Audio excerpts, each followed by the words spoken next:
Good evening, everybody. Hello and welcome to the Supported Return to Training webinar for doctors returning to work during the pandemic.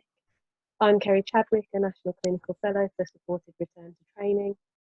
I'd like to introduce you to our first speaker this evening, Dr. Sam Jayaweera, an anaesthetic registrar from Thames Valley, going to talk to us about Acute Respiratory Distress Syndrome.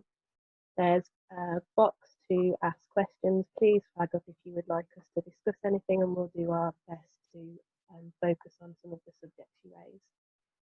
Okay, so I'll pass over to you now, Sam. So good evening, everybody. My name's Sam Jayaweera, and I am an anaesthetics registrar in the Oxford Deanery. And this evening I'm going to be taking you through ARDS and the basics of ventilation. So the objectives of this talk is to define ARDS, to go through the pathophysiology, to go through investigations, talk through some key concepts of respiratory physiology, and to go through the management strategies for ARDS. So this talk is, of course, particularly relevant given the circumstances we find ourselves in. I'm not going to go through COVID-specific treatment, but sticking to the established ARDS management guidance, which is what most ICUs are using as their mainstay of management of COVID anyway. ARDS is a very severe type of hypoxemic respiratory failure characterized by diffuse inflammatory alveolar injury. It's a syndrome rather than a disease, so there's no lab imaging or other gold standard diagnostic investigation for ARDS. So I would think of it a bit like acute kidney injury, in that it's caused by a huge range of conditions, and that the outcome of these patients is determined by the underlying cause, patient-specific factors such as comorbidities, clinical management, and severity of the illness. But the Berlin definition was introduced by the European Society of Intensive Care Medicine, which has 4 parameters, and you need all 4 for a diagnosis. So the first one is timing. So the timing has to be acute.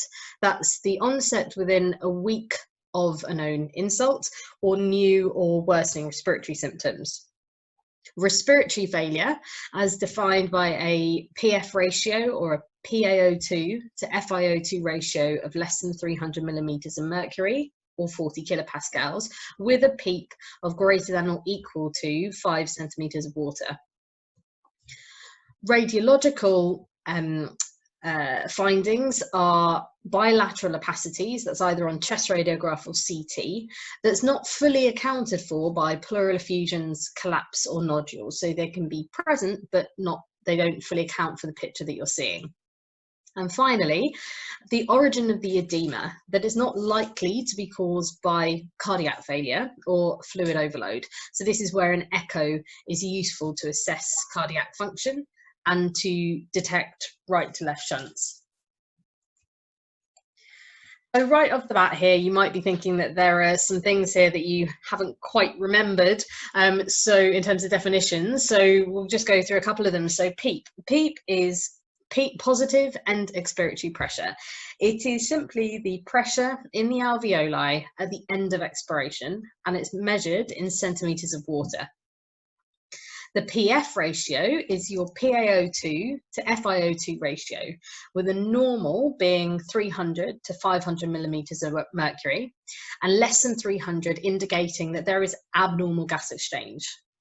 So if you take a patient who's on a PaO2 of 60 millimeters of mercury, which in our money is 8 kilopascals, so on the blood gas it's 8 kilopascals, on an FiO2 of 0.5 or 50%, the PF ratio here is 120. So, which obviously is abnormal gas exchange. So frustratingly, the definition uses millimeters of mercury rather than kilopascals, which we're used to. So when working this out, I just use some form of med calculator because it's just not worth your brain space. Severity of ARDS can be divided into mild, moderate, and severe, depending on the PF ratio.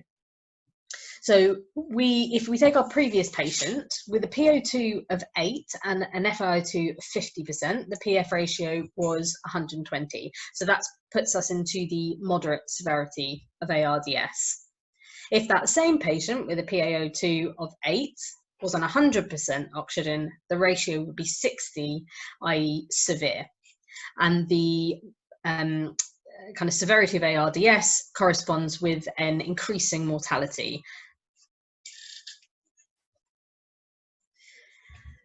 The pathophysiology of ARDS is complex, but the risk factors can be divided into direct and indirect.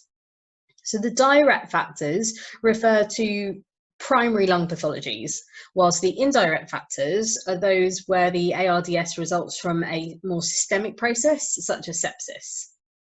And although bacterial pneumonia, most commonly strep pneumoniae, remains the leading cause of ARDS, it's important to identify and rule out other causes, such as viral infections, for example, COVID, flu, RSV.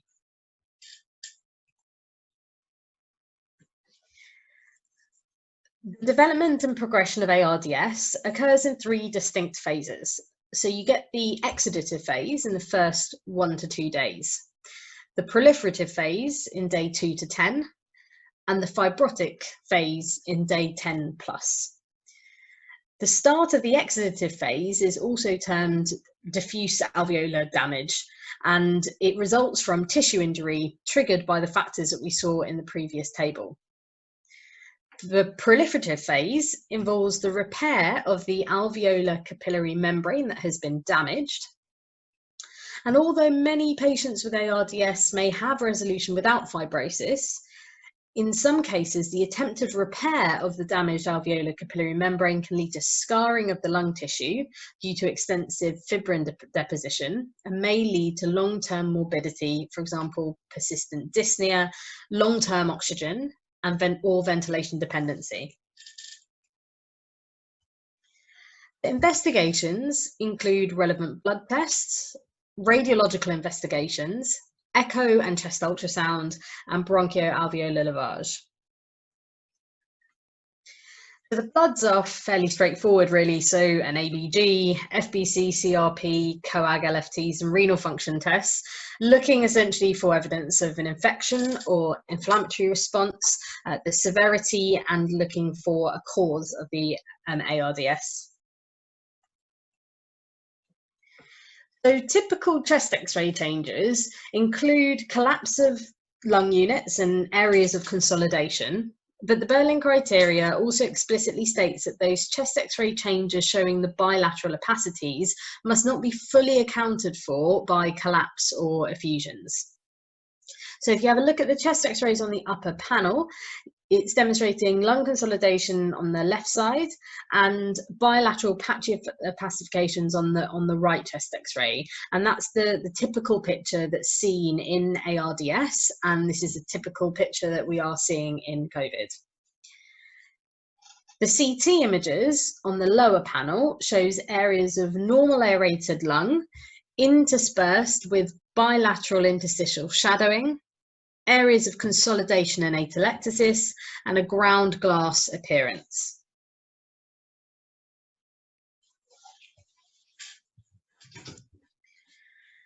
So, echo and chest ultrasound can be useful. So transthoracic and transesophageal echo would be useful to rule out a cardiac cause, ventricular dysfunction, and regional wall motion abnormality.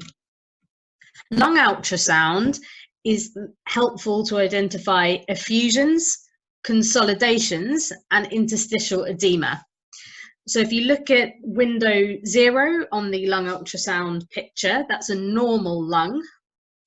If you look at window 3, that's lung consolidation and effusion.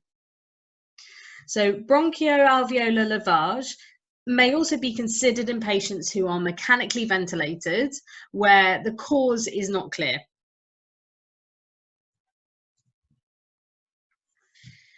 So we're going to move on to talking about management, and within that we'll focus on some key concepts in respiratory physiology as they come up to explain the rationale behind the management strategies.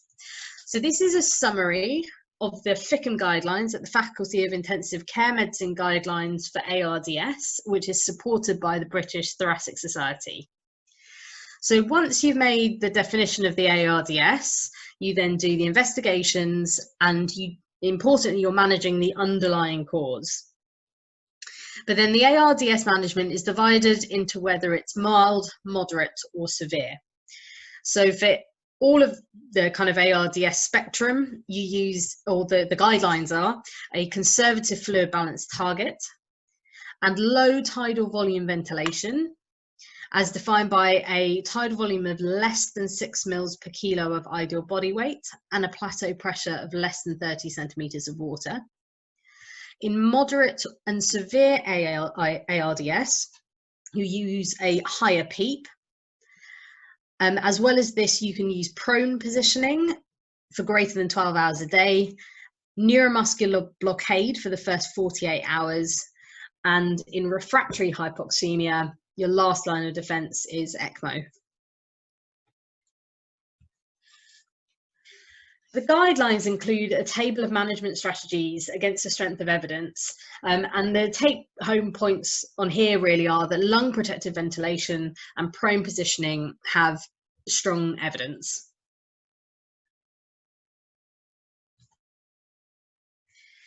There is also non-ARDS specific support that is mentioned in the guidelines, so that's early mobilisation, nutrition, enteral where possible, avoiding transfusion of blood products unless it's absolutely necessary, and just thinking about the level of sedation that you're giving patients, because it can be associated with some adverse effects which we will touch on later.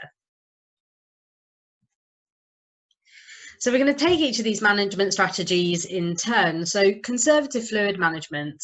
So fluid management will vary from ICU to ICU and from intensivist to intensivist, but the guideline suggestion is that a conservative fluid management strategy is used, but that's mostly with a particular avoidance of a positive fluid balance in ARDS.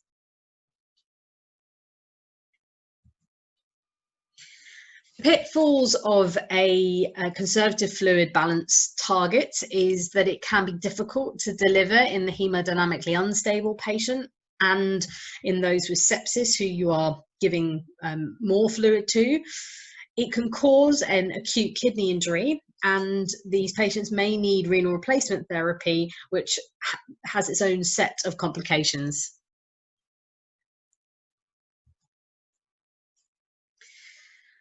So why do we mechanically ventilate these patients? What are we trying to achieve? We're trying to reduce VQ mismatch, improve oxygenation by allowing recruitment of the collapsed alveoli, improve ventilation by increasing the surface area for ventilation once you've recruited the alveoli, resting the respiratory muscles with the use of sedation plus or minus muscle relaxation to improve lung and chest wall compliance. The pitfalls of prolonged mechanical ventilation are ICU-acquired weakness, paralytic ileus, ventilator-associated pneumonia, and delirium or other psychological implications. In terms of oxygenation, we tend to aim for SAPs between 92 to 96%, with as low an FiO2 as possible to reduce oxygen toxicity. In severe ARDS, SAPs of 85 to 92 are not uncommon, but the trend is more important in these cases than the pure number.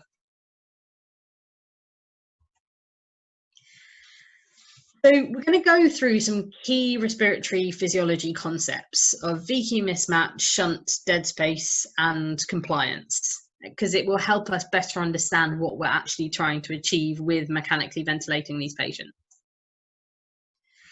So VQ mismatch stands for ventilation perfusion mismatch. It is simply the imbalance of blood flow and ventilation. In a normal lung, there is VQ mismatch. because a normal ventilation value is around 4 litres a minute. A normal perfusion value is around 5 litres per minute. So therefore your normal VQ ratio is 0.8.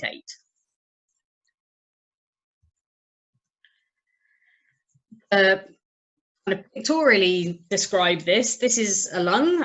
You've got apex at the top, base at the bottom, pulmonary artery carrying deoxygenated blood coming in from the left, and pulmonary capillaries and alveoli in the middle, and pulmonary vein with oxygenated blood coming off the right. So in the apices, when you're standing up, the apices have a higher VQ ratio than the bases of the lung. And that's because they're better ventilated and there's reduced perfusion. And that's because the alveolar pressure exceeds the capillary pressure. For those of you who have seen this before, this is West Zone 1. In the bases, when you're standing, the bases have a lower VQ ratio. And that's because there's an increased blood flow due to gravity. So your perfusion outweighs your ventilation. And this is West Zone 3. And somewhere in the middle, you have a happy place of gas exchange where your ventilation and your perfusion better match.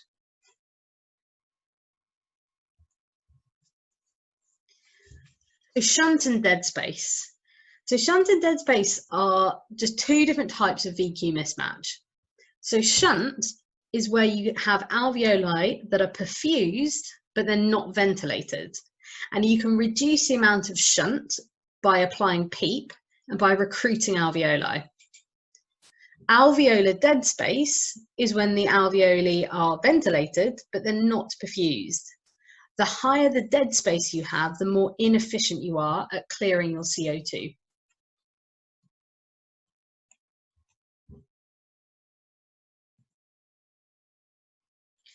So compliance of the respiratory system is really important because the greater your compliance, the easier it is to ventilate someone. Compliance is change in volume for a given change in pressure. So you've got pressure on the horizontal axis, you've got volume on the vertical axis. The initial part of the curve shows that there's substantial pressure that's needed to inflate the alveoli from a collapsed state. Once they're inflated, then the lungs become very compliant, and that's the steep part of the curve, until the chest wall approaches the limit of expansion, and then your compliance drops off markedly.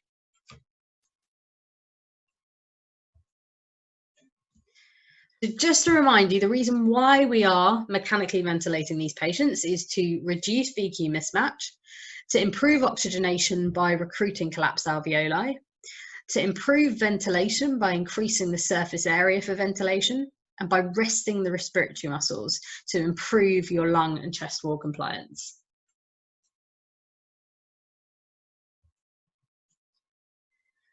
So before we move on to talking about the lung protective ventilation, we'll just talk about some normal pressures during mechanical ventilation. So this is a normal pressure time curve. So you have time on the horizontal axis with inspiration of 1 second, expiration of 2 seconds, and you have pressure on the vertical axis in centimeters of water. So there are 3 pressures I want to talk about. The first is peak inspiratory pressure. And this is the maximum pressure delivered in a breath and is your main determinant of tidal volume. Your plateau pressure is the pressure at the end of inspiration with no gas flow, and it's a surrogate of compliance of the respiratory system, and it forms part of our lung protective ventilation, aiming for a plateau pressure of less than 30. PEEP is the residual pressure left at the end of expiration, and it determines what pressure you restart the next cycle at.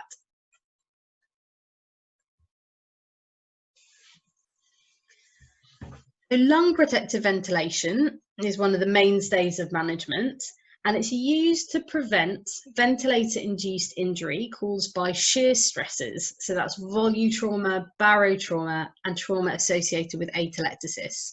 And what we mean by lung protective ventilation is that we are limiting tidal volumes to less than 6 mils per kilo of ideal body weight, and maintaining a plateau pressure of less than 30 centimetres of water.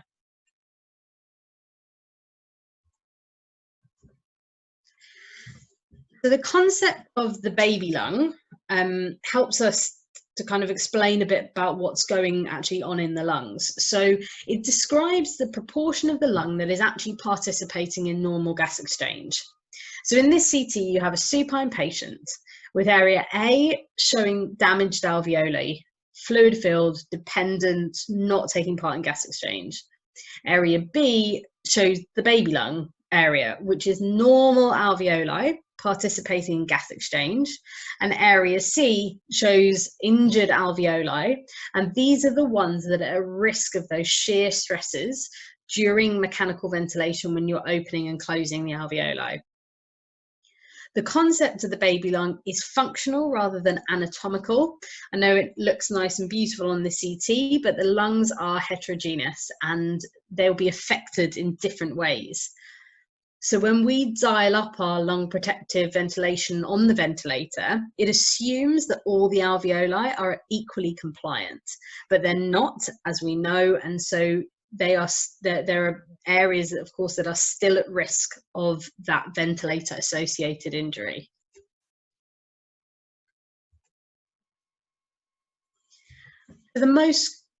The commonest side effect of lung protective ventilation is hypercapnia and respiratory acidosis due to a reduced minute ventilation.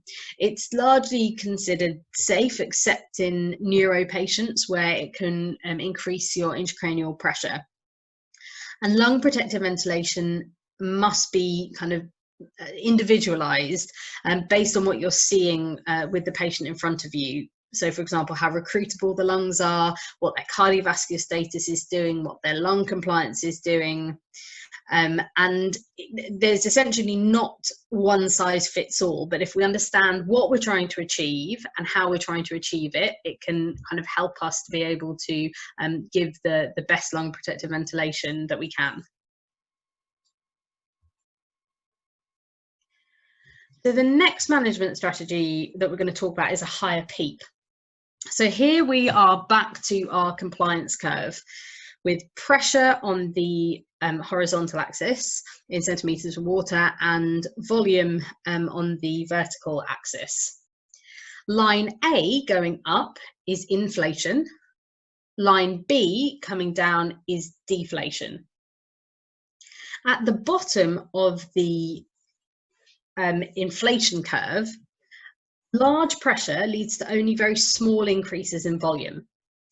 Then there's a point at which you get a steep increase, which is the lower inflection point.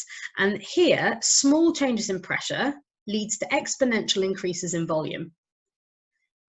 At the top end of the inflation curve, large increases in pressure again lead to only very small increases in volume. And this is the higher inflection point. And here there's a risk of over-distension of the alveoli. On deflation, there is a point where a small decrease in pressure can cause a big loss of volume and atelectasis. So you want to prevent the pressure at the end of at the end of expiration from going below this point. And this is your ideal PEEP, which is typically around or greater than 10 centimetres of water.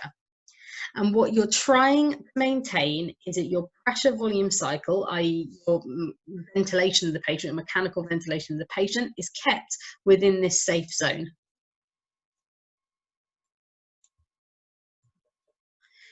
So the main mechanism for higher PEEP is staying within that safe zone of the compliance curve. But there is another mechanism which is related to hypoxic pulmonary vasoconstriction. So this is a protective reflex that diverts blood away from hypoxic areas of the lung to areas that are better ventilated and better oxygenated. In ARDS, the alveoli have a reduced surface area for gas exchange and therefore hypoxia results. And this is where hypoxic pulmonary vasoconstriction is vital to maintain oxygenation, because it reduces the blood flow to these areas, as shown in this diagram. However, the inflammatory process of ARDS in itself prevents this vasoconstriction. So there's greater blood flow to areas of the hypoxic lung, so worsening the hypoxemia.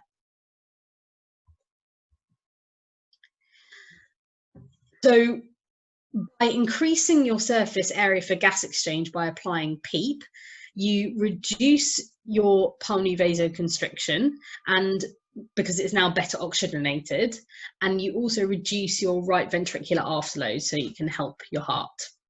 But just to kind of reiterate, the main reason why we use PEEP is to prevent the alveolar de-recruiting and preventing their collapse, so keeping it in the safe zone of the compliance curve. This is just an additional mechanism. Pitfalls of high PEEP are increasing intrathoracic pressure. It can reduce right ventricular filling, leading to cardiovascular instability, and there's an increased risk of pneumothorax.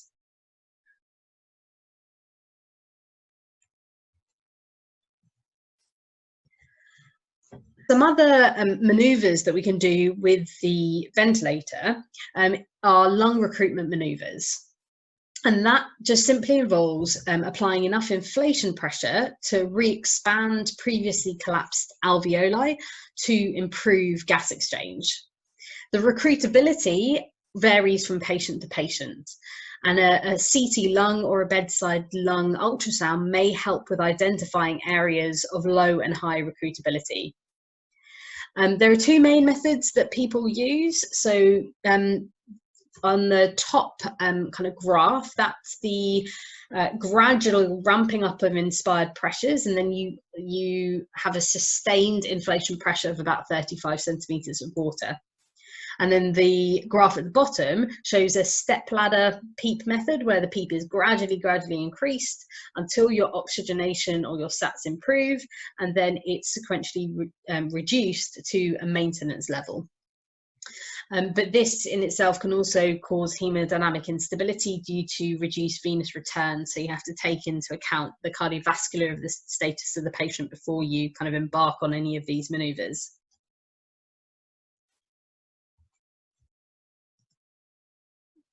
So proning.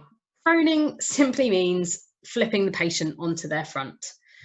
The top diagram shows a supine position in a normal lung and an ARDS lung. And you can see the effect of gravity on the mediastinal contents pushing against the posterior or the basal alveoli, causing their collapse. And this effect is further worsened by splinting of the diaphragm due to the abdominal contents pushing up the lung bases towards the head, causing basal atelectasis in the supine position.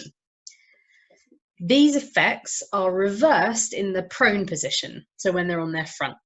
So you have opening up of the basal and posterior alveoli that were previously collapsed.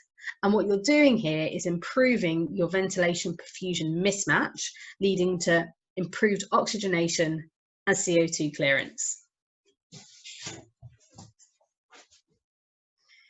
So proning requires a fair amount of manpower, usually 5 staff at a minimum, and different units will have their own ways of doing it.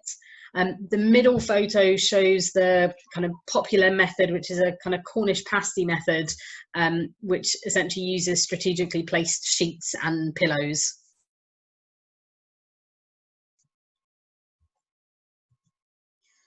The pitfalls of proning include facial edema, airway problems. As you can imagine, accidental extubation when they are upside down is not particularly fun. They often require an increased requirement of sedation to be able to tolerate proning, and you get increased risk of peripheral nerve and ocular injuries, and it is difficult to maintain enteral nutrition in that position as well.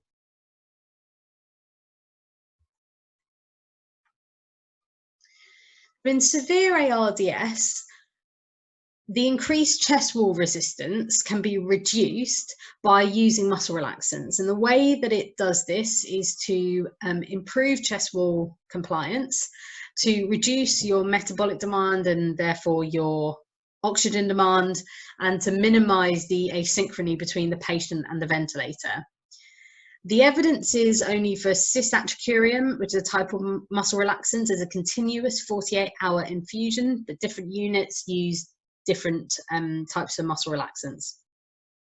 So the pitfalls are is that if you're using it for over a very long term, there may be an increased risk of ICU acquired weakness, but short courses of muscle relaxants do not increase the risk of ICU acquired weakness.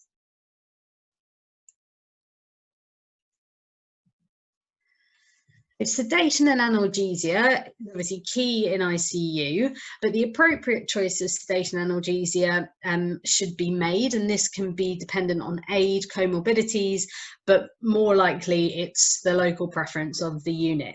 And common sedation and analgesia combinations are remifentanil or fentanyl and propofol, or morphine and midazolam. So the reason why we give sedation and analgesia is to ensure patients remain unaware of these kind of aggressive therapies. So high pressures, proning of the patients requires an increased level of sedation. And we should be monitoring the depth of sedation using a scoring system, most commonly the RASS, the Richmond Agitation Sedation Score, or the use of BIS, which is a bispectral index monitor, which gives you an indication of the depth of anaesthesia.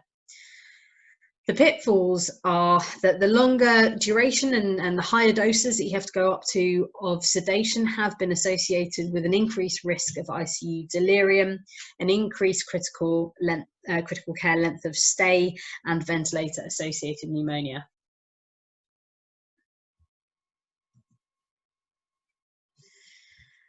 And finally, ECMO. So ECMO stands for extracorporeal membrane oxygenation, and it's a type of life support system that essentially functions as an artificial lung. The primary objective is to improve oxygenation and CO2 clearance through an artificial membrane through a well anticoagulated bypass system. The major pitfalls of ECMO are thrombotic and hemorrhagic complications, air embolism, and severe thrombocytopenia. It's also expensive, requires a high level of training, and requires transfer to an ECMO unit.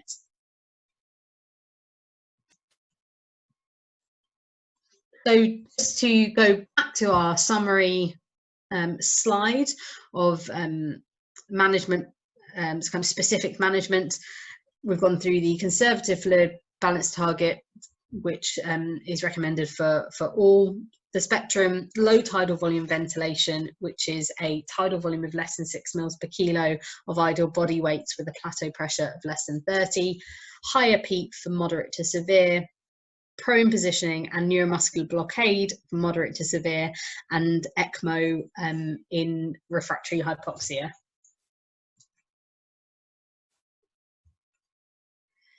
The Berlin definition, just to summarise what we've kind of gone through today, has the 4 criteria. Acute onset. Respiratory failure is defined by a PaFiO2 ratio of less than 300. Bilateral opacities on chest X-ray or CT, and primarily a non-cardiac cause of edema. There are 3 distinct phases: exudative, proliferative, and fibrotic. And the kind of key management strategies are lung protective ventilation, proning, and the use of a higher PEEP.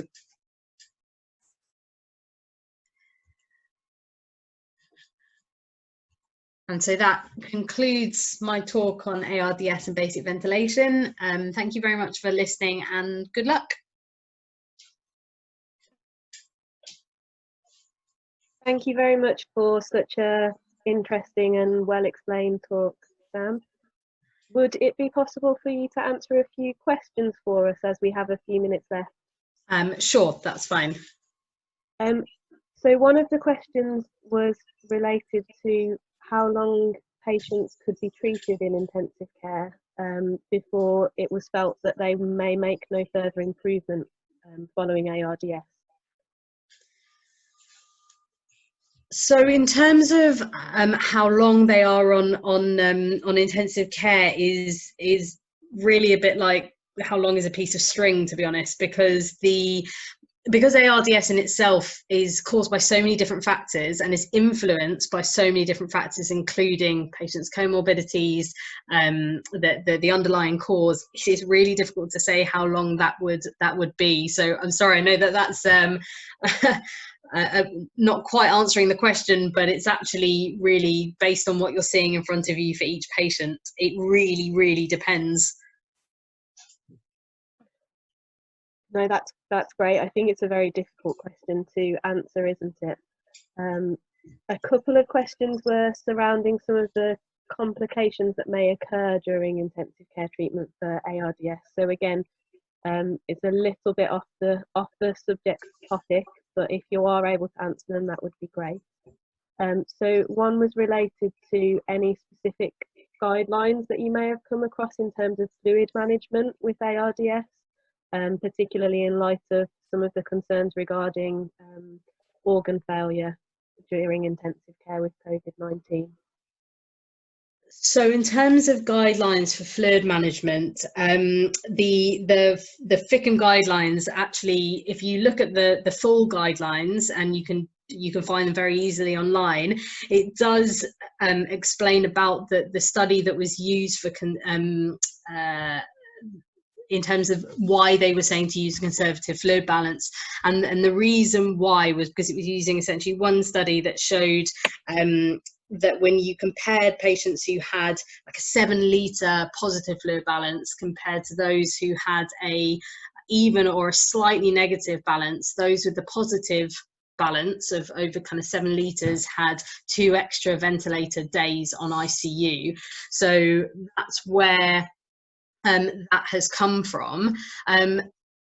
Even in those guidelines, they do not specify, because in terms of how much you are actually aiming for, because it kind of depends on different intensivists and different ICU protocols. So there isn't a national guideline for fluid balance in ICU. And again, in your experience, have you come across any role for anticoagulation in patients during intensive care treatment, particularly with concerns about microembolic pulmonary infarcts? So in ARDS, it's unsubstantiated at the moment in terms of whether anticoagulation is useful. There has been some anecdotal kind of discussions recently from ICUs that have got together to talk about their COVID management, where microemboli does seem to be a part of the pathophysiology that we're seeing, but there's nothing established for guideline wise for managing that. That's brilliant. And you mentioned proning and the advantages of a prone position. Is this something practically that's used in a ward setting quite frequently? And if so, is there anything in particular that that junior doctors in a ward environment might need to be careful of? So the proning of patients is only in ICU, and that is with patients who are intubated, ventilated, who have muscle relaxation often on board, and have a kind of a higher level of sedation. So this isn't a ward-based intervention. That's brilliant. Thank you very much for answering those questions, Sam. The rest of the questions that have come up on the chat we'll aim to answer, and when the recorded sessions come up in a few days' time, we'd hope that we can have some written answers to some of those questions. Apologies, we're time constricted and we can't answer everything, but I think there's been a lot of information that Sam's covered, and that's a really thorough talk for us, so thank you very much. Hello and welcome back to the Supported Return to Training webinar for doctors returning to work during the pandemic. I'm Kerry Chadwick, a National Clinical Fellow for Supported Return to Training. I'm glad to introduce the second part of our talk this evening. I'd like to introduce Dr. Kieran Burton, who's a haematology registrar in Thames Valley. Put together this presentation with Dr. Mike Murphy, one of the haematology consultants. He'll be talking to us this evening about blood transfusion. I'll hand over to you now, Kieran. Good evening, everyone, and thank you for attending this evening. So we're going to talk about blood transfusion and some of the fundamentals of that, particularly as it relates to the COVID-19 crisis.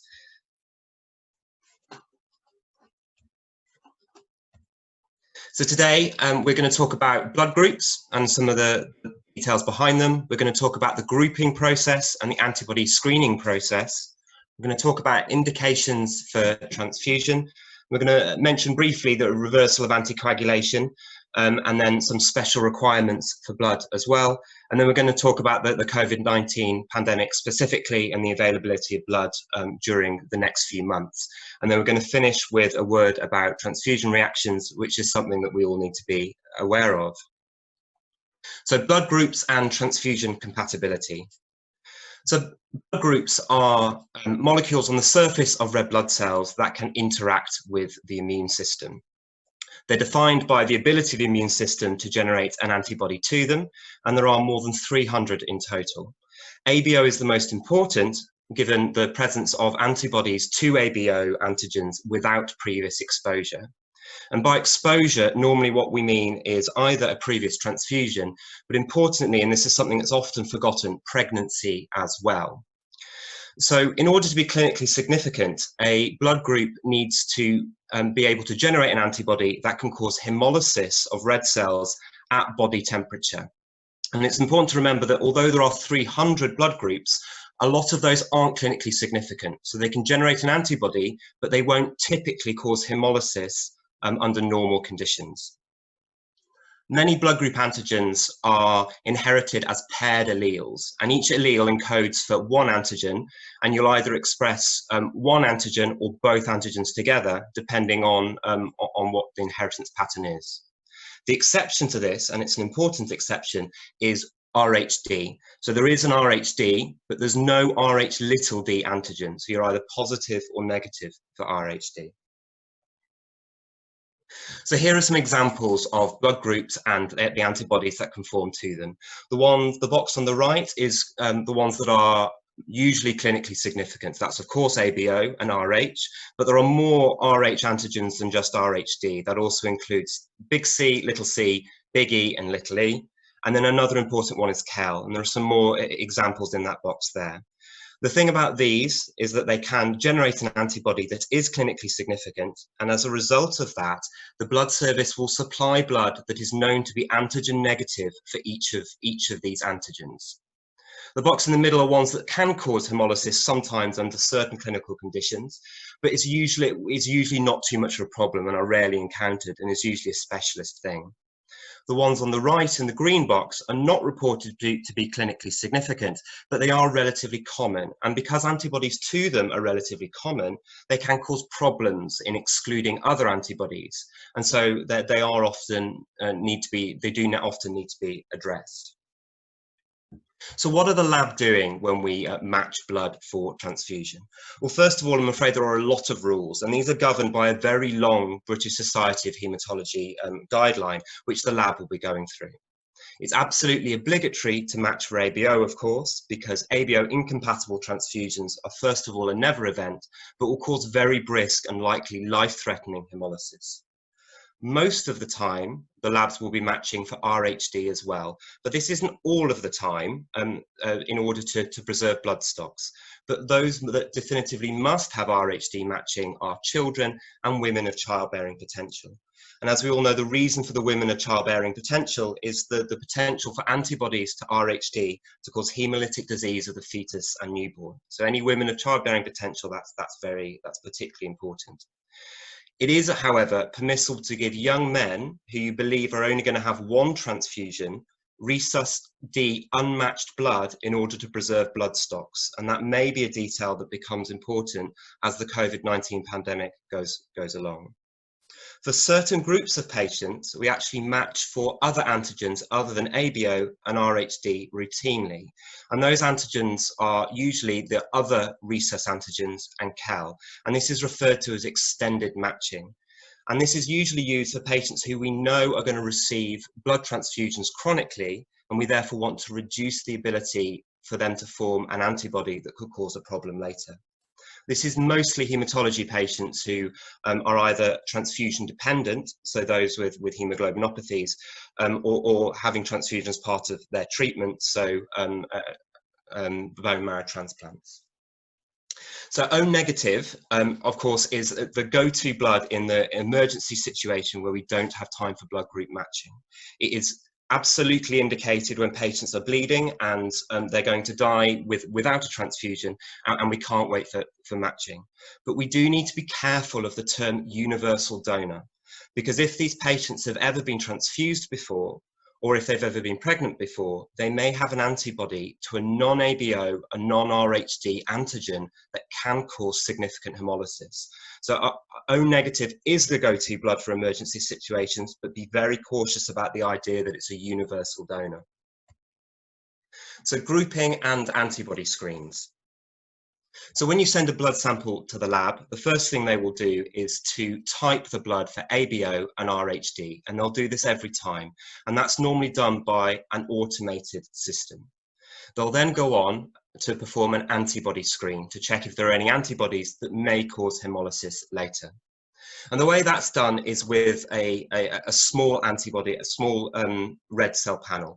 So there will be 3 cells as part of this panel. They'll all be group O, but the antigen expression of these cells will be known, and that's what's listed across the top here as either plus or negative. And these 3 cells are designed to have an example of most clinically significant antigens, so that if an antibody is present, it will be detected.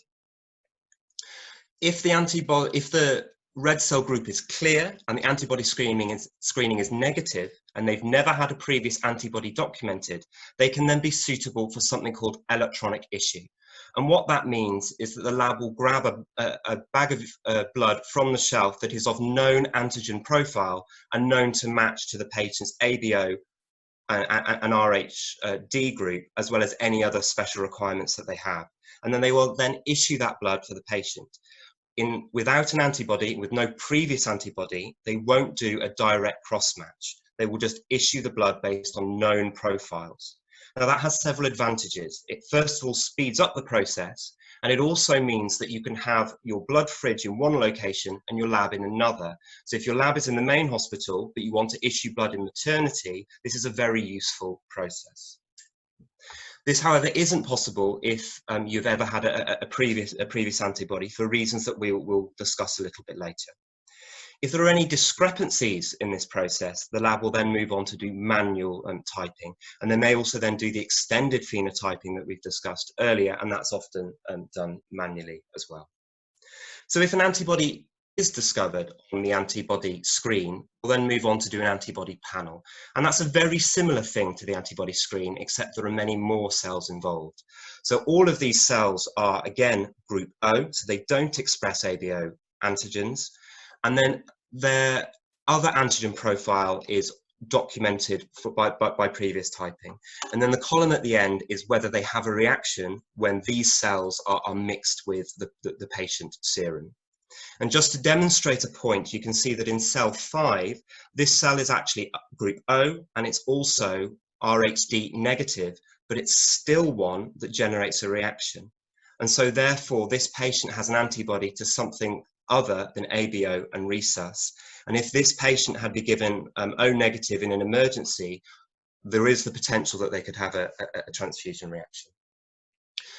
So in actual fact, we're not going to go through the details of this. There is a worked example at the end of the presentation of what the lab will be doing, but this antibody panel is actually showing the presence of a big E antibody a big K antibody, and then you also can't exclude the presence of a big S antibody. And this is an example of one that could cause some trouble and could cause a delay in blood and need extra tests.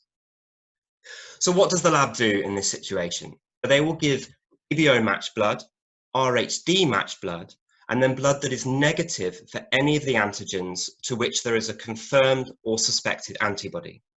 But you can see from the previous panel that things can become very complicated. And if there are multiple antibodies, you may not be able to tell what's there immediately, and you may not be able to exclude certain antibodies. With enough antibodies, the lab may not be able to immediately provide blood that is negative for all of the possible antigens to which there are antibodies. And they may need to send this off to another laboratory to have further work done. And that will create a delay. And this is a situation in which if your patient is bleeding and they're going to die without a transfusion, you need to discuss with hematology, because in some situations you may decide to take a calculated risk with certain antigens and certain antibodies in order to save your patient, and it's about clinical judgment. So blood products and indications for transfusion. Blood products are generally collected as whole blood donations and then are centrifuged into their component parts. And that will first of all be red blood cells, will then be plasma, and then also be platelets. Now, those platelets that are taken, when we make platelet donations, they are combined with 4 separate donations into pooled platelets. So every time we're giving a patient platelets, you're actually exposing each patient to 4 separate donors. The alternative way to make platelets is via apheresis. So patients go on machines and have just their platelets collected. But most platelets that are given in the UK are pooled platelets. Another slightly different product is cryoprecipitate. Now, cryoprecipitate is made from FFP, and what happens is the FFP is frozen and then slowly thawed. And if you thaw it in the right way, you get a film that forms on the top of the cryoprecipitate, and that contains certain specific factors that you can take away and give specifically to your patient. We'll come back to cryoprecipitate a little bit later to talk about what those factors are and why those are important. So red cells.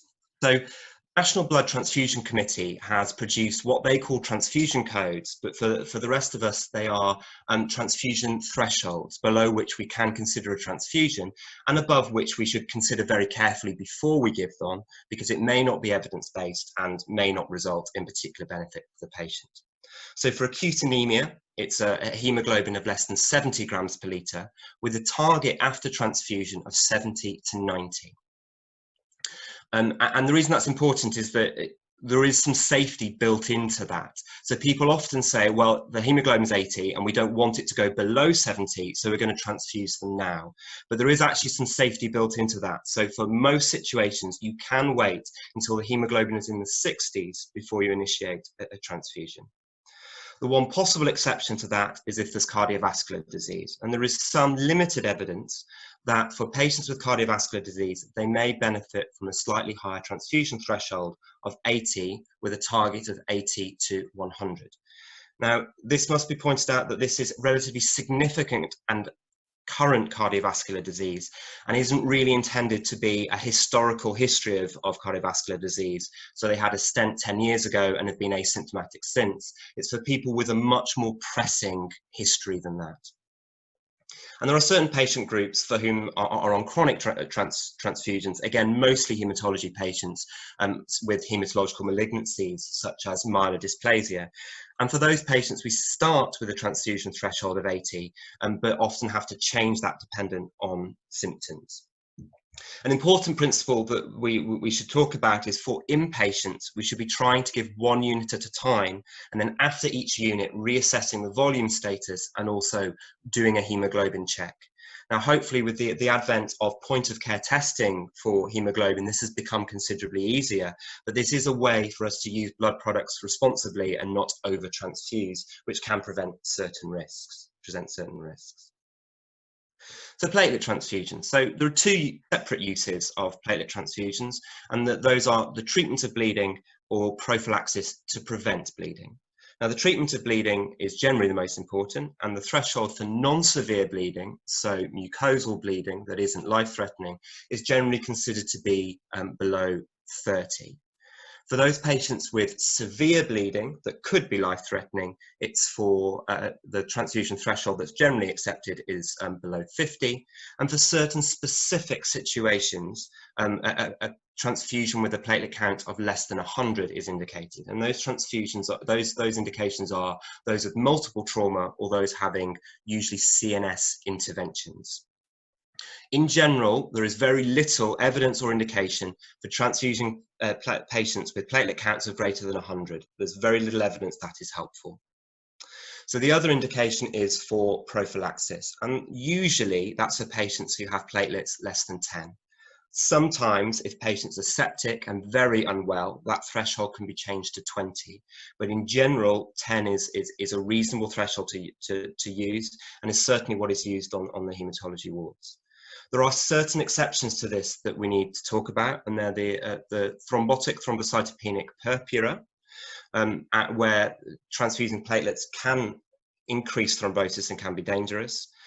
Heparin-induced thrombocytopenia, where the same can be true, and only in very severe bleeding are platelet transfusions indicated for these patients.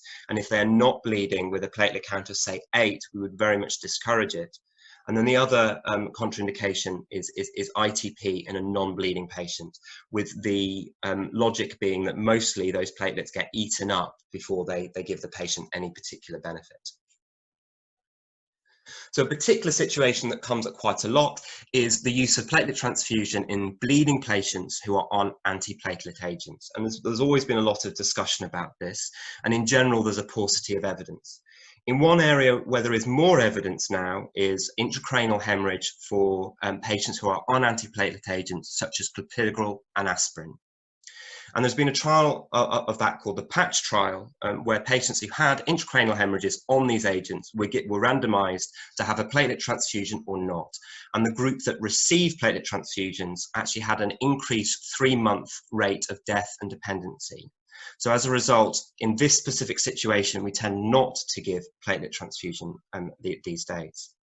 The other situation that comes up very frequently is upper GI bleeds on platelet agents. This is significantly less clear. There is some preclinical evidence that this might be effective, but there is at the moment no clinical evidence, and therefore needs to be considered on a case-by-case basis. Under these circumstances, most haematologists would strongly encourage people to do something about the source of the bleeding with an endoscopy, rather than relying on the idea of giving a platelet transfusion. But in certain cases, it may be indicated. Something else that comes up very frequently is the use of platelet transfusions for procedures. And although this causes a lot of discussion, in general, the thresholds are significantly lower than most people expect. And I'm not going to go through all of these in detail, except to say that the one in the middle there points out that major surgery, so that's major abdominal surgery, can be done on patients with a platelet count of greater than 50. So it shows the enormous reserve that there is in people's platelet function for most people. Now these thresholds are taken from a British Society of Haematology guideline and are also supported by a NICE guideline as well, and they can be found there. And one of the reasons for the intense discussion about this is that people are often very nervous about performing procedures, believing that they're going to be vulnerable if the patient subsequently bleeds. But these are backed up by national guidelines and are therefore very much not off the reservation. They're routine practice. Now, for most of these indications, we generally encourage only 1 unit to be given, and then as close to the procedure as you possibly can. There is some argument that if you have a very low platelet count and are going to be having neurosurgery of particularly high risk, you might give more than 1. But for most situations, only 1 unit. And it's very common to come across this with lumbar punctures. So if you have a platelet count of 20, do just give 1 unit of platelets, perform your lumbar puncture, unless these patients are particularly high risk. So fresh frozen plasma. So fresh frozen plasma is the fluid and protein portion of blood, and it's mostly indicated for the replacement of coagulation factors in specific situations. So the first of these is major hemorrhage, and that's to maintain a PT or APTT ratio of less than 1.5. The other indication for this is for patients who have bleeding or a pre-procedure, and they have a INR or PT ratio of greater than 1.5. Sorry, not an INR of 1.5, a PT ratio greater than 1.5 that isn't due to warfarin. So the point about both of these is they're both in situations of bleeding or needing an intervention, and it's absolutely not encouraged to use FFP for correcting these numbers without the presence of bleeding. One of the most common questions about the use of FFP is in liver disease. And because patients with liver disease, of course, have less synthetic function to produce their procoagulant factors. But what's not often discussed is that they also lose their anticoagulant factors. And so there's a relatively balanced loss of pro and anticoagulant drivers, which actually means that a lot of these patients bleed because of their blood constituents less than people think. And most of their bleeding is because of things such as varices.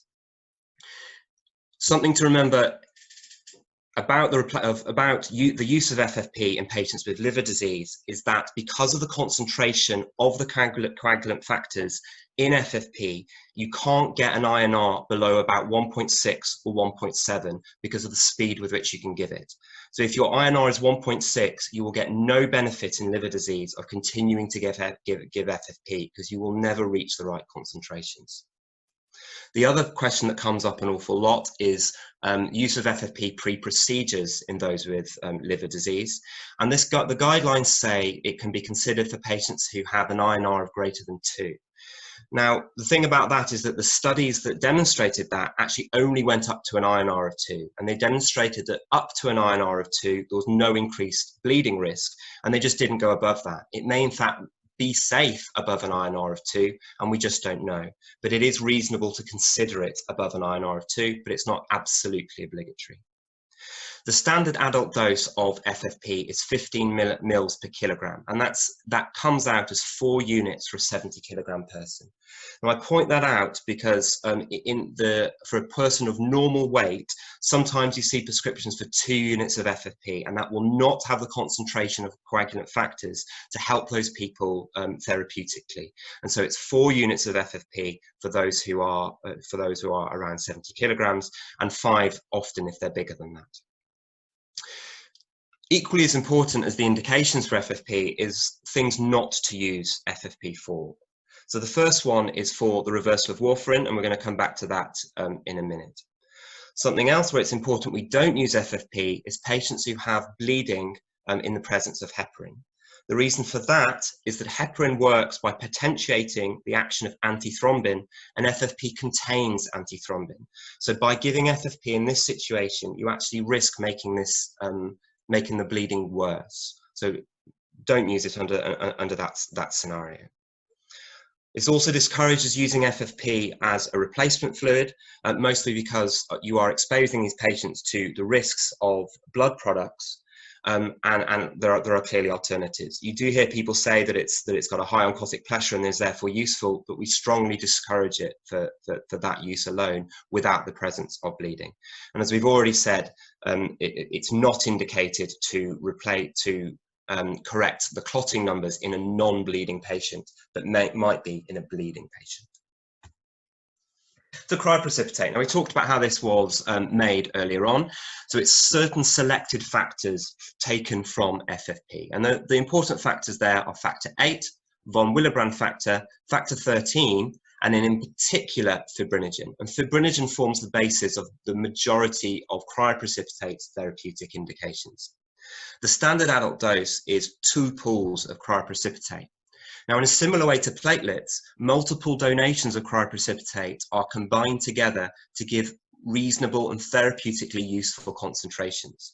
Each unit of cryoprecipitate contains 5 donations. So when we give a standard dose, which is 2 pools, we're actually exposing patients to 10 separate donors. But as a source of fibrinogen, it is relatively rich and will therefore raise plasma fibrinogen by about 1 gram per litre. The main indications for cryoprecipitate, again, are in bleeding. So it's those patients who have clinically significant bleeding with a fibrinogen of less than 1.5 grams per litre. And then because fibrinogen usually goes up in obstetrics and in pregnant patients, for patients who are bleeding with a fibrinogen of less than 2 grams per litre if they're pregnant. There is some indication for using fibrinogen pre-procedure if your fibrinogen is less than 1 gram per litre. And then sometimes you can use it for relatively rare inherited hypofibrinogenemia syndromes. But in general, that's been superseded by a fibrinogen concentrate. But where that isn't available, you can use it for those circumstances. But again, it's usually done by a haemophilia team. So all of these products come together in the major hemorrhage protocol. And obviously it can all be given as part of a major hemorrhage protocol. And for those returning to practice, I thought I'd point out a few details about major hemorrhage protocols.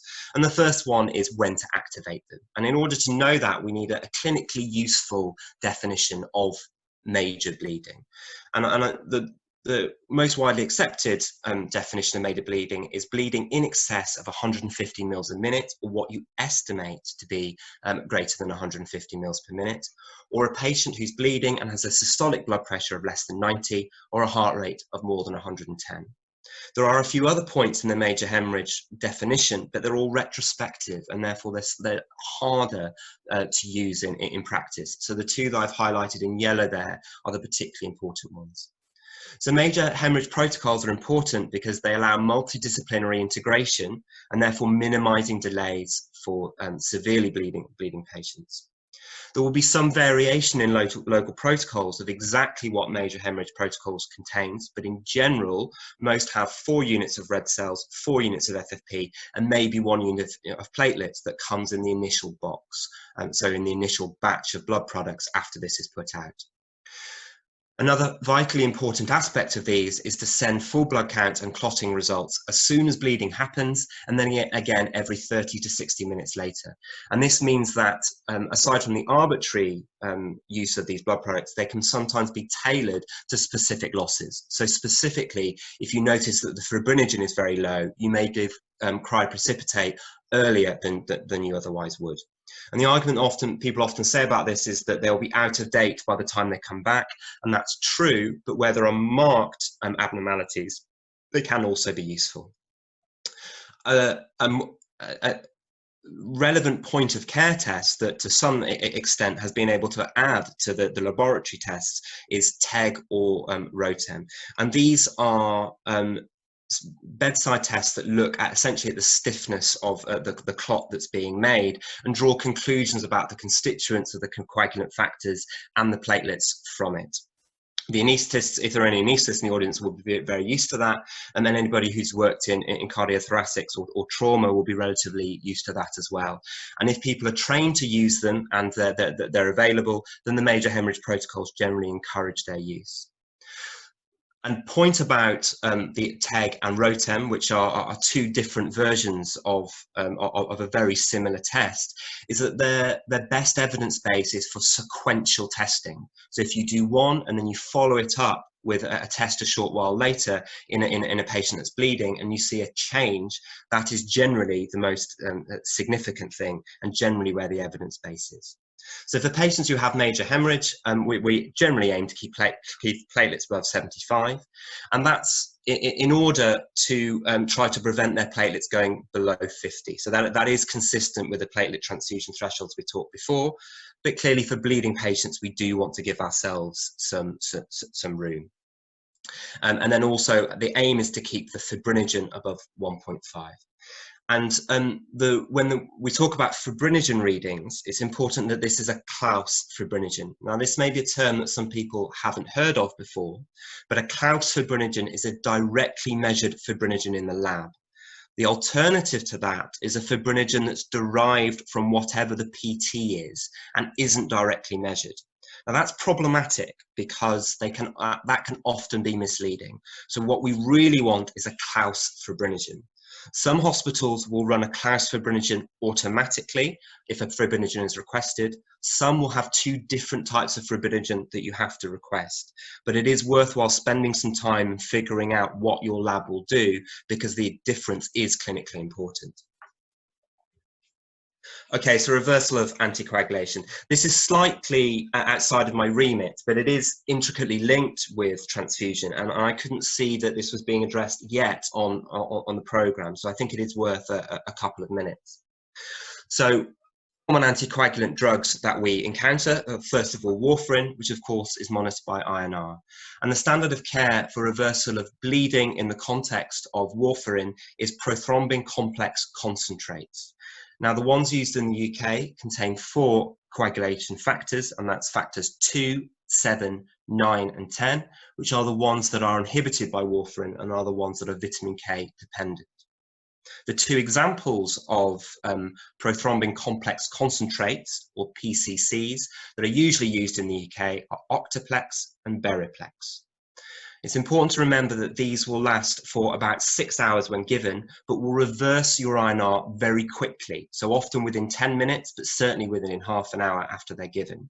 But because they may wear off within 6 hours, it's always advisable to give a concurrent dose of vitamin K in a patient who has a high INR and is bleeding. And PCCs have superseded the use of FFP for the reversal of bleeding in the context of warfarin, and they've been demonstrated by extensive evidence to be significantly better.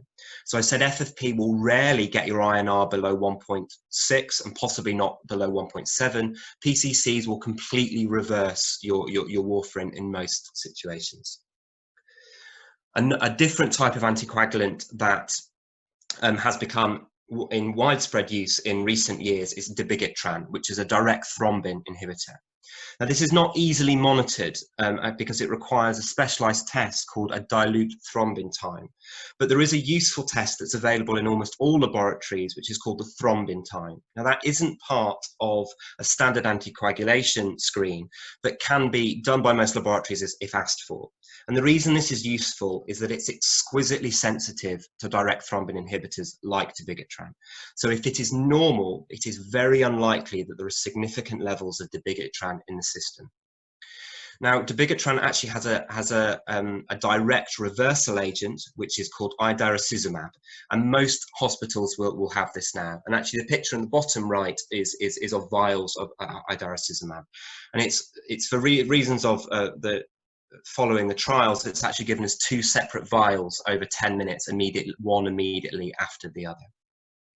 Perhaps the most common anticoagulant that will be encountered in modern clinical practice are the direct anti-10A inhibitors, and the main examples of those are apixaban and rivaroxaban.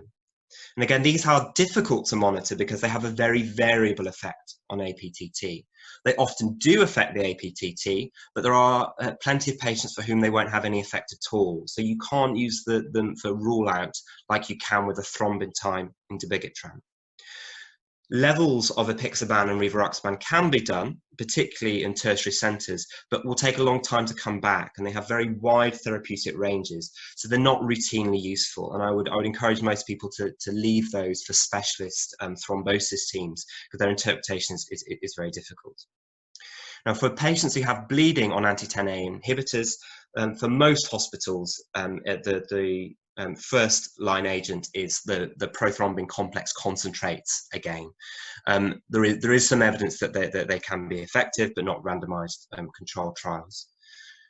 There has been a lot of work to develop a direct reversal agent for anti-10A inhibitors, and there is one called andexanet, which has been licensed in the US and has some evidence associated with it, but it's not yet available in the UK. And so for patients who have significant and life-threatening bleeding on apixaban or rivaroxaban, it's PCCs that are the go-to treatment. So special requirements. So there are actually quite a lot of special requirements that are covered in the BCSH guideline, but we're really only going to talk about one, which is going to be perhaps more commonly encountered, and that is irradiated blood. The point of irradiated blood is to prevent the risk of transfusion-associated graft versus host disease. And for those of you who don't know what that is where passenger lymphocytes that are present within blood component donations begin to proliferate in the recipient and can engraft in the recipient's bone marrow. Once they do that, they begin to attack the recipient and can cause bone marrow failure. This is very, very rare in actual clinical practice for a couple of reasons. The first reason is to do with blood precautions. So blood in the UK is leukodepleted. So it goes through a filter that removes the vast majority of white blood cells anyway, including lymphocytes. And since leukodepletion was introduced in the UK, graft versus host disease, which was rare anyway, has become even more so. But the other reason it's rare is that if your patient has a competent immune system, it will detect those lymphocytes and kill them before they engraft and before they've caused trouble. So the only patients for whom this is a significant risk are those who are deeply immunosuppressed, and in particularly those who have very impaired T-cell responses. And this is almost exclusively hematological patients and hematological indications. However, as you may well encounter these patients, they may well be coming in under general medicine. And in particular in the COVID-19 pandemic, hematology patients may end up under non-specialist hematology teams. I think the list of this can be quite important. And this list can be found in the Transfusion Handbook, which is a free resource that's available from www.transfusionguidelines.org, and we'll have that reference at the end. And this list is included in that book if anybody needs it. And it's mostly patients who are having allogeneic stem cell transplants or have had in the past, or who've had particular chemotherapy agents which are known to impair T-cell responses. The point about irradiation is that it will kill any lymphocytes that happen to be present within the donation, and therefore make the blood components significantly more safe from that perspective. So COVID-19 and the supply of blood products. So the COVID-19 pandemic is a deep concern for the supply of blood products. And one of the biggest reasons is the question about whether the coronavirus can be blood transmissible. There are at present no documented cases of it having been transmitted via blood products. And semi-reassuringly, the same is true of other coronaviruses, namely the SARS outbreak and also the MERS outbreak. There was no evidence in either of those outbreaks that the viruses were transmitted via transfusion. We must, however, remember that they were very limited in their scope, and that COVID-19 is now significantly more widespread. There is also a significant cause for concern with the COVID-19, and that is that viral RNA has been detected in blood, and that also there's the potential for asymptomatic carriage, which means that potentially your donors may have it without knowing it, and that therefore they may be able to transmit it. As in the SARS and MERS outbreaks, the fundamentals of blood safety when it comes to transmission of COVID-19 will have to do with donor exclusions. So for any patients who have fevers or have recent exposure to COVID-19 won't be able to donate to try to preserve the integrity of the system. That, however, of course, has significant implications for blood availability, because if we're excluding large proportions of our donors, we may have trouble meeting demand. So the two issues that are at stake in the COVID-19 pandemic is, first of all, blood safety and the transmission of COVID-19, and then also blood availability. With regard to blood availability, this is a screenshot of an NHSBT website where they've started to give live updates of NHSBT blood stocks, and this is available to the public and also to hospitals. And mostly that's available actually to give reassurance most of the time, because NHSBT's processes for maintaining blood stocks are actually very robust. So as of this morning, you can see that in general, the red cell stock is 10 to 14 days, which is significantly above the 6-day minimum that NHSBT aim to maintain. Likewise, for platelet stocks, there's currently around 3 days for most blood groups of platelet stocks. Now, that might sound alarming, but NHSBT only, in fact, aim to maintain a 1-day stock of platelets because platelets only have a shelf life of 7 days. So there's a limited amount that we can stockpile those in any case. But the takeaway message is that you can access what NHSBT blood stocks are, and that at the moment they're very robust. However, given the concerns, we do need to have a plan for what we would do in the event that there is a severe shortage of blood products, and in particular red cells. And NHSBT have come up with a blood shortage plan, and this is a snapshot taken from it. And it has green, amber and red phases. And these will be communicated to a committee that will exist in each hospital called the Hospital Emergency Blood Management Arrangements Committee. And so they will know which phase of this we're currently in. In general, this plan calls for measures that you would predict that it would. So contacting donors in order to make sure that we maximize supply and making sure that we're using blood as sensibly as we possibly can and minimizing wastage. So in particular, this comes down to cancelling procedures. Now, a lot of procedures in the NHS have already been cancelled, and so this has already resulted in a 25% reduction in blood demand within the NHS. And as of last week, we'd only had a 15% reduction in donors. So actually, for the minute, the demand has fallen significantly more than concerns about supply. One of the other measures that will be taken is for hospitals to actually reduce their stock. Now, this sounds counterintuitive, that if you're having problems with the supply of red cells, that the hospitals will reduce the amount they hold. But this is actually because that allows NHSBT to send the supply to the places where it's needed most, and their delivery and distribution systems are effective enough to make that realistic. Now, something else that we do need to consider is worst case scenario. So in the event that the supply of red cells falls to a critically low level and that there are not sufficient cells to meet demand, we have to think about what we would do. And NHSBT and the National Blood Transfusion Committee, led by Professor Murphy, have come up with some guidelines that are being approved this week and will be imminently published about what we should do in this situation. And the point of these guidelines is that we may be pushed into very difficult decisions about who we will give blood to and who we won't give blood to in order to maximize the benefit we're getting. If we are in that deeply regrettable situation, we of course must do that fairly, and we must use the same criteria across the country in order to judge the indications for transfusion. And so therefore they have produced this document. Now, in general, the exclusion criteria, the situations in which we would say people shouldn't receive blood, particularly in the instance of major hemorrhage, are what you would imagine it is. It's patients who have extremely poor prognosis and a very limited life expectancy anyway. Now, I point this out because I think in the regrettable event that we get to this situation, this guideline could be extremely important to reassure us that this has been thought about and that also what we're doing is equitable. But I should point out that this is only in the extreme red phase of blood shortages and is absolutely not applicable now. This is a piece of worst case planning, scenario planning that is not currently active, but is there as a final fallback. So transfusion reactions as a final point.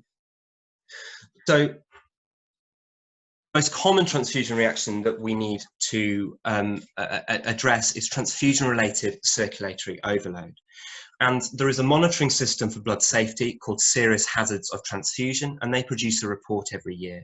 And consistently, this comes out as one of the main complications in transfusion, and therefore there's been a significant drive to try to make people aware of this and improve it. And on the left, you can see a schematic, which you may well see as you're working in the hospitals, and is often on the reverse of blood transfusion prescription sheets. And it essentially just tries to raise the profile of TACO and make sure that people are considering it. They're considering giving 1 unit only at a time. They're making an assessment of fluid balance and thinking about furosemide if necessary.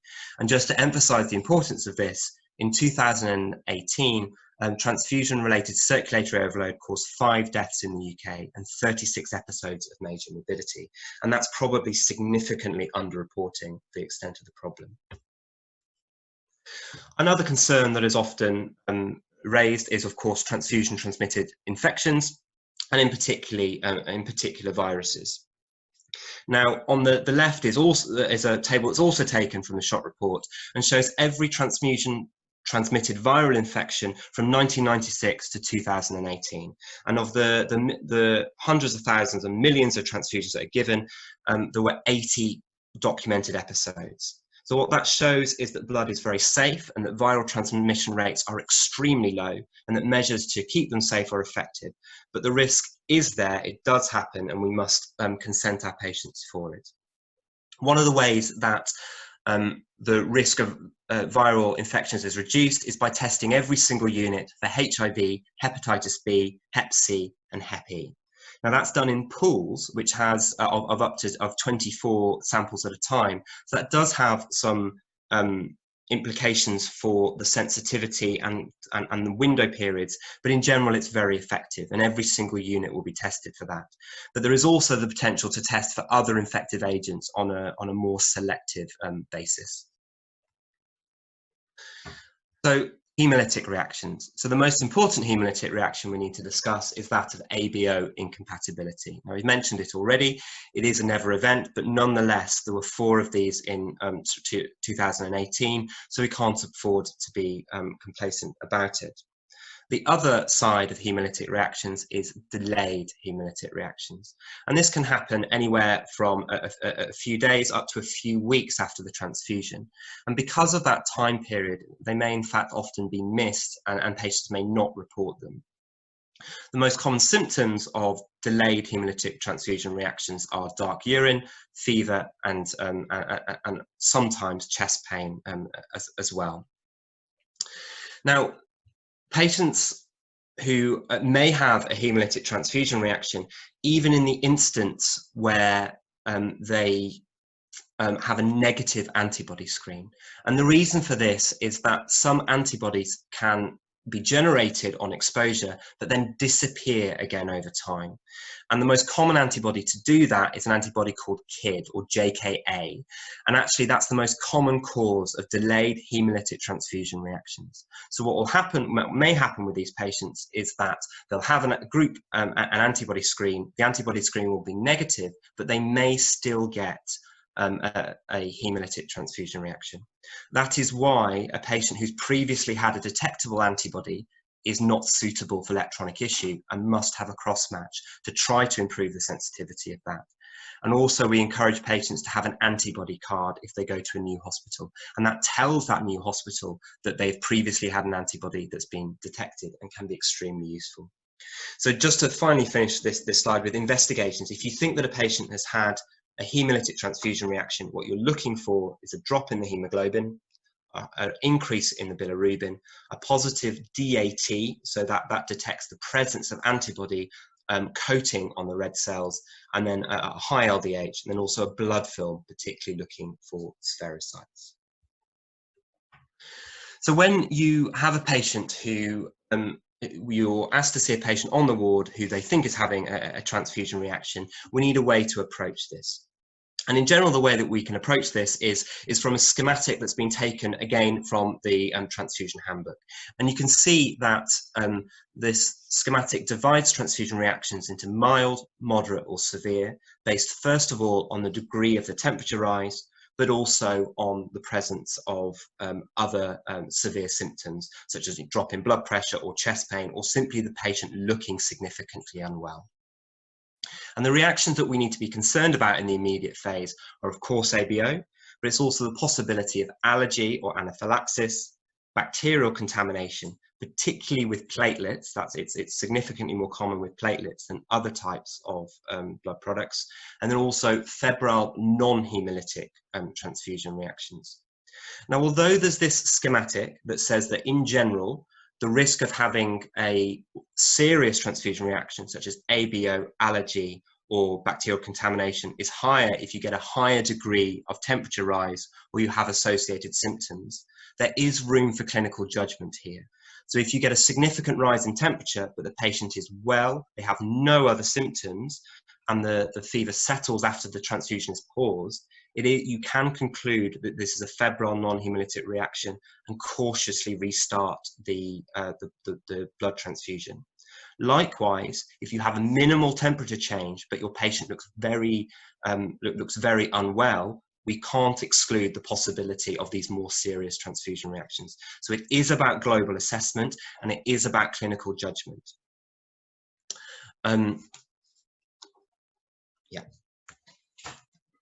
Okay, so we've come to the end of the important points. So I'd just like to highlight a few useful revision aids, and I've referred to some of those during the talk. So the most important one is the Handbook of Transfusional Medicine, which is available from the website above. There's also the link here that can show you what the NHSBT blood supply is, and then also the British Society of Haematology website. Now this includes the guidelines, particularly the guidelines for platelet transfusions and for the use of FFP, and the summary tables of those can help guide us. For clotting issues, there's a very useful website called Practical Hemostasis, and you may wish to refer to that for any questions. And so I want to say thanks to Professor Murphy from the John Radcliffe, who helped me put this presentation together, and in particular for the up-to-date COVID planning sections. Thank you very much.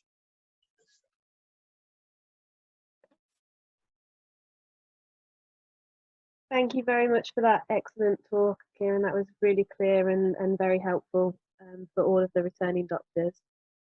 Is it okay? I know we're coming close to the ending time, but would it be okay to ask a few questions for you as well? Yes, certainly. In terms of prothrombin complex concentrate that you mentioned, do you still follow the normal processes in terms of consent? And is there the same considerations in terms of restrictions and refusal with Jehovah's Witnesses, etc., with that as a blood product? Yeah, that's a really good question, actually. So something that I was going to mention is, so PCCs are a manufactured product. They are made from blood donations, but they then go through a series of set steps.